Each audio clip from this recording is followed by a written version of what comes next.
नमस्कार मित्रांनो, दिव्य संस्कृती या चॅनलवर आपणा सर्वांचे स्वागत आहे. मित्रांनो, श्री गणेश हे भक्तांचे प्रिय आराध्य दैवत आहेत. गणेश भक्त आपापल्या श्रद्धेनुसार गणेशाची सगुण किंवा निर्गुण उपासना करीत असतात. त्यामध्ये पूजा अर्चा, स्तोत्र पठण, अनुष्ठान, होमहवन, गणेश क्षेत्र यात्रा, दानधर्म, उपवास, चतुर्थी व्रत इत्यादींचा समावेश आहे. हिंदू भाविक प्रामुख्याने कोणत्याही शुभ कार्याची सुरुवात करण्यापूर्वी गणेशाची पूजा करतात.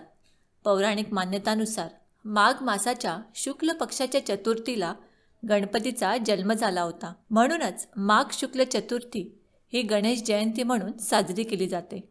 मित्रांनो, यंदा म्हणजेच 2026मध्ये गुरुवारी 22 जानेवारी रोजी माघ शुद्ध चतुर्थी साजरी केली जाणार आहे. माघी गणेश जयंतीच्या पूजेसाठी शास्त्रात मध्यान्ह वेळ अत्यंत महत्त्वाची मानली जाते. गुरुवार 22 जानेवारी 2026 रोजी चतुर्थी तिथी पहाटे 2:47 सुरू होईल आणि शुक्रवारी 23 जानेवारीला पहाटे 2:28 समाप्त होईल. बाप्पाच्या पूजेसाठी सर्वात शुभ मुहूर्त सकाळी 11:29 ते दुपारी 1:37 असेल. या काळात गणेशाची प्राणप्रतिष्ठा किंवा विशेष पूजा अर्चा करणे अत्यंत फलदायी ठरेल. तसेच मित्रांनो, शास्त्रानुसार या दिवशी चंद्रदर्शन करू नये असे मानले जाते. या दिवशी चंद्रदर्शन झाल्यास कलंक लागतो अशी मान्यता आहे. माघी जयंतीला विनायक चतुर्थी म्हणूनही ओळखले जाते. माघी गणेश जयंती दिवशी गणपतीच्या आवडीचा मोदकाचा प्रसाद ठेवला जातो. त्यासोबतच तिळाचा एखादा पदार्थ नैवेद्य म्हणून देखील बनवला जातो. गणेश भक्त या दिवशी गणपतीच्या देवळात जाऊन गणपतीचे दर्शन घेतात. या तिथीचे वैशिष्ट्य म्हणजे या तिथीला श्री गणेशाचे तत्व हे नेहमीच्या तुलनेत 1000 पटीने कार्यरत असते. भाद्रपद महिन्यातील चतुर्थीप्रमाणेच माघ महिन्यातील चतुर्थीलाही तेवढेच महत्त्व आहे. काही जण घरीच गणपतीची मूर्ती आणून पूजा करतात. तसेच काही ठिकाणी तो सार्वजनिक स्वरूपात साजरा केला जातो. महाराष्ट्रात 1.5 दिवस माघी गणेशोत्सव साजरी करण्याची प्रथा आहे. गणेश जयंती दिवशी हळद किंवा सिंदूर यांनी गणेश मूर्ती बनवण्याची पद्धत आहे. या गणपतीची विधिवत पूजा करून त्याचे दुसऱ्या दिवशी विसर्जन केले जाते. तिळाने तयार केलेले पदार्थ गणपतीला अर्पित केले जातात. म्हणूनच याला तिलकुंद चतुर्थी असेही म्हटले जाते. या दिवशी गणपतीची पूजा करण्यापूर्वी तिल मिश्रित पाण्याने स्नान करावे, तिळाचे उटणे लावावे अशी प्रथा आहे. जे भक्त नियमित चतुर्थीचे व्रत काही कारणाने करू शकत नाहीत, त्या लोकांनी माघी गणेश जयंतीचे व्रत केल्यास त्यांना संपूर्ण वर्षातील चतुर्थी केल्याचे फळ प्राप्त होते व त्या भक्तांच्या सर्व मनोकामना पूर्ण होतात अशी मान्यता आहे. या दिवशी या वेळेमध्ये पूजा करणे खूप शुभ राहणार आहे. चला तर मग जाणून घेऊया माघी गणेश पूजा विधी. प्रतिष्ठापनेसाठी स्नान करून पितांबर, धोतर किंवा नेहमीचे स्वच्छ कपडे घालावेत. चौरंगावर लाल कपडा घालून त्यावर गणपतीची मूर्ती स्थापित करून शुद्ध पाण्याने अभिषेक करावा. गणपतीसह महादेव, गौरी, नंदी, कार्तिकेयसह शिवकुटुंबाची पूजा विधीपूर्वक करावी. गणपतीला प्रिय असलेली जास्वंदीची फुले किंवा लाल फुले आणि 108 दुर्वा वाहाव्यात. गणेश उपासनेत अथर्वशीर्ष पठणाला अनन्यसाधारण महत्त्व आहे.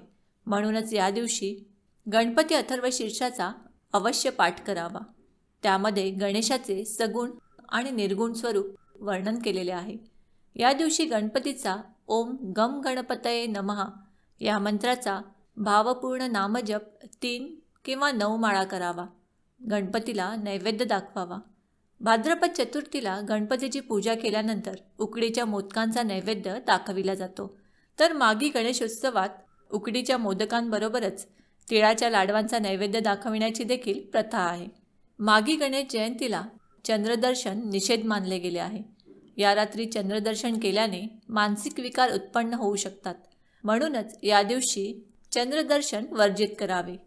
माघ महिन्यातील माघी गणेश जयंतीला गणपतीची आराधना केल्याने सर्व संकटे दूर होतात, मानसिक विकार दूर होतात.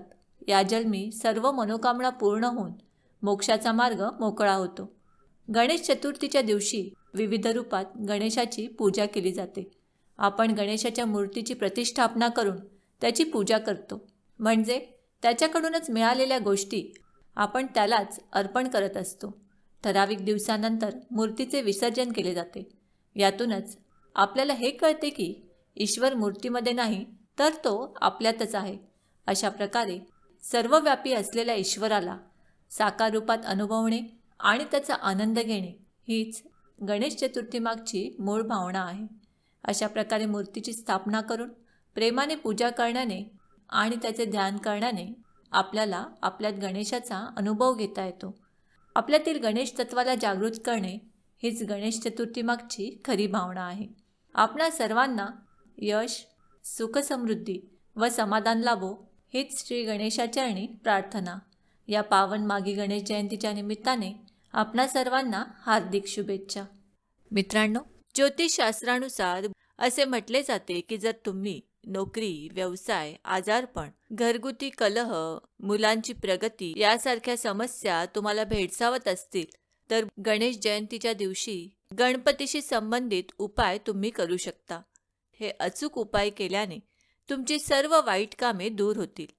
चला तर मग जाणून घेऊया कोणते आहेत ते उपाय. मित्रांनो, गणेश जयंतीच्या दिवशी गणपतीला प्रसन्न करून त्यांचा कृपा आशीर्वाद प्राप्त करण्यासाठी व आपल्या सर्व मनोकामना, सर्व गोष्टी साध्य करण्यासाठी या दिवशी आपण हे उपाय आवर्जून करावे.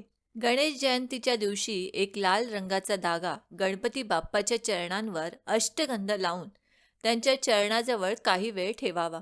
यानंतर गणपती समोर बसून ओम गम गणपतये नमः या मंत्राचा 108 वेळा मनातल्या मनामध्ये जप करावा. जप पूर्ण झाल्यानंतर गणपती बाप्पांच्या चरणी ठेवलेला धागा आपल्या हातामध्ये घ्यावा.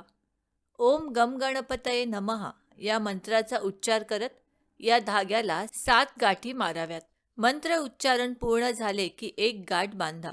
अशा प्रकारे 7 वेळेला मंत्र उच्चारण करून 7 गाठी माराव्यात. त्यानंतर गणपती बाप्पाचे स्मरण करून आपल्या उजव्या हातामध्ये किंवा गळ्यामध्ये तो धागा धारण करावा अथवा आपल्या हाताला बांधून किंवा आपल्या खिशामध्ये तुम्ही तो धागा ठेवू शकता. आपल्या सर्व मनोकामना पूर्ण होतील. आपली सर्व इच्छित कार्ये साध्य होतील. आपल्याला प्रत्येक कार्यामध्ये सफलता प्राप्त होईल. आपल्या जीवनामध्ये धनाचा वर्षाव व्हायला लागेल. गणपती बाप्पांच्या कृपा आशीर्वादाने जीवनातील सर्व गोष्टींमध्ये, सर्व कामांमध्ये आपण यशस्वी बनाल. मित्रांनो, धनप्राप्तीने आपल्या सर्व मनोकामना पूर्ण होतील. सर्व प्रकारच्या नकारात्मक आणि वाईट शक्तींपासून आपले रक्षण होईल. मित्रांनो, गणेश जयंतीच्या दिवशी सूर्यास्तानंतर म्हणजे संध्याकाळच्या वेळी देखील घरातील मंदिरामध्ये किंवा एखाद्या देवळात जाऊन तुम्ही हा उपाय करू शकता. पण आपल्या स्वतःच्या घरामध्ये उपाय करणे सर्वोत्तम मानले जाईल. यामुळे आपल्या घरात देखील सकारात्मक ऊर्जेचा संचार होईल. त्यामुळे शक्यतो हा उपाय गणेश जयंतीच्या दिवशी घरामध्येच करावा. तसेच मित्रांनो, गणेश जयंतीला ओम वक्रतुंडाय हुम या महामंत्राचा पोहळ्याच्या माळेवर 108 वेळा जप केल्यास विवाह कार्यातील बाधा दूर होतात. जर आपल्या घरात विवाह इच्छुक मुले किंवा मुली असतील तर या मंत्राचा 108 वेळा अवश्य जप करा. विवाहामध्ये येणाऱ्या सर्व अडचणी दूर होऊन इच्छित स्थळ नक्की मिळेल. मित्रांनो, जर आपल्या संसारात क्लेश, वादविवाद किंवा काही कारणांपासून नात्यांमध्ये दुरावा निर्माण झाला असेल तर गणेश जयंतीच्या दिवशी ओम वक्रतुंडाय हुम या मंत्राचा लाल हाकीकच्या माळेवर आपण जप करावा आणि आपल्या मनातील जी काही इच्छा असेल ती गणपती बाप्पांसमोर बोलून दाखवावी. यामुळे सर्व शक्तींची प्राप्ती होते आणि आपल्या जीवनातील सर्व समस्या दूर होतात. तसेच मित्रांनो, गणेश जयंतीच्या दिवशी श्री गणेशाचा आशीर्वाद मिळवण्यासाठी तांदळात हिरवी मूगडाळ मिसळून गरजूंना दान करावे. याशिवाय भिजवलेली हिरवी मुगाची डाळ पक्ष्यांना खाऊ घालून गणपतीचा आशीर्वाद तुम्ही मिळवू शकता. तसेच काही लोकांच्या जीवनात दीर्घकाळ समस्या, अडचणी येत असतात आणि त्यामुळे आपण खूप त्रस्त असतो. ज्योतिषशास्त्रानुसार गणेश चतुर्थीच्या दिवशी स्नान करून गणेश मंदिरात जाऊन गणपतीला 11 किंवा 21 दुर्वांच्या तितक्याच पेंड्या अर्पण कराव्यात. या उपायाने तुम्हाला समस्यांपासून मुक्ती मिळेल आणि कामाच्या ठिकाणी नवीन संधी मिळतील.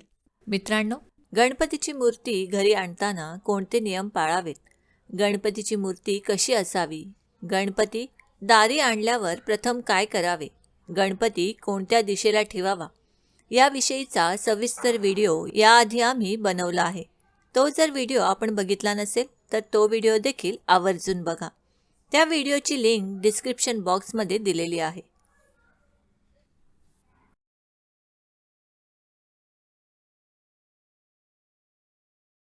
मित्रांनो, आम्ही अपेक्षा करतो की आम्ही सांगितलेल्या माहितीचा तुम्हाला सर्वतोपरी लाभ होईल. माहिती आवडली असल्यास ही माहिती तुम्ही मित्रपरिवाराबरोबर शेअर करा आणि अजूनही जर तुम्ही दिव्य संस्कृती या चॅनलला सबस्क्राईब केलं नसेल तर आमचे नवनवीन व्हिडिओ पाहण्यासाठी चॅनलला आजच सबस्क्राईब करा. धन्यवाद.